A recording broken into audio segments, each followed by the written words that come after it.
Right. గత 10 ఏళ్లలో విద్యా వ్యవస్థ నిర్లక్ష్యానికి గురైందని ప్రజాప్రభుత్వం విద్యా వ్యవస్థలో సమూల మార్పులు తీసుకువస్తుందని సీఎం రేవంత్ రెడ్డి అన్నారు. విద్యార్థులతో సీఎం ఇష్టాగోష్ఠిగా మాట్లాడారు. ప్రభుత్వ పాఠశాలలకు, కళాశాలలకు ఉచిత విద్యుత్ ఇవ్వాలని ప్రభుత్వం నిర్ణయం తీసుకుందని చెప్పారు. ఇక స్కిల్ యూనివర్సిటీ ఏర్పాటు చేసి యువతకు నైపుణ్య శిక్షణ ఇస్తున్నామన్నారు. ఐటీఐలను ఐటీసీలుగా మారుస్తున్నామని కూడా వెల్లడించారు సీఎం రేవంత్ రెడ్డి. త్వరలోనే స్పోర్ట్స్ యూనివర్సిటీని కూడా ఏర్పాటు చేయబోతున్నామని వెల్లడించారు. యువజన సంఘాలు బడి బయట ఉన్న విద్యార్థులను బడిలో చేర్పించేలా చొరవ చూపించాలని, స్కూల్స్ కాలేజీల్లో డ్రాప్అవుట్లు తగ్గించాలని కోరారు ముఖ్యమంత్రి Revanth Reddy. My name is K. Saipriya from MJP High Tech Manchiral. Oh, very good. Class, which class? 9th class, sir. Andaru 9th class, hai na?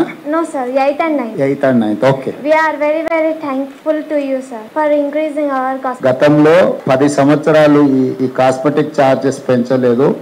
8th to 10th 75 రూపాయలు ఉన్నది. ఇప్పుడు ప్రభుత్వం 275 రూపాయలు పెంచి అంటే 200 రూపీస్ ఇంక్రీజ్ చేసింది. Thank you, sir, for our almost 250% పెంచినట్టు అనుకుంటా. 3rd class నుంచి 7th వరకు ఇంతకు ముందు 62 రూపీస్ ఉంటే 62 రూపాయలు ఉంటే ఇప్పుడు 150 రూపీస్ గవర్నమెంట్ ఇంక్రీజ్ చేసింది. ఇవన్నీ కూడా 200+% 150. సో ఈ దాదాపుగా 8th to 11th కానీ వీటికి కానీ 200, 150 అట్లా పెంచి ఇవన్నీ కూడా మీరు అందరూ బాగా చదువుకోవాలని గవర్నమెంట్ మిమ్మల్ని అందరినీ బాగా చదివించాలన్న ఉద్దేశంతో డైట్ ఛార్జెస్, కాస్మెటిక్ ఛార్జెస్ కూడా పెంచడం జరిగింది. ఇంకేం సమస్యలు ఉన్నాయి మీకు మీ దగ్గర?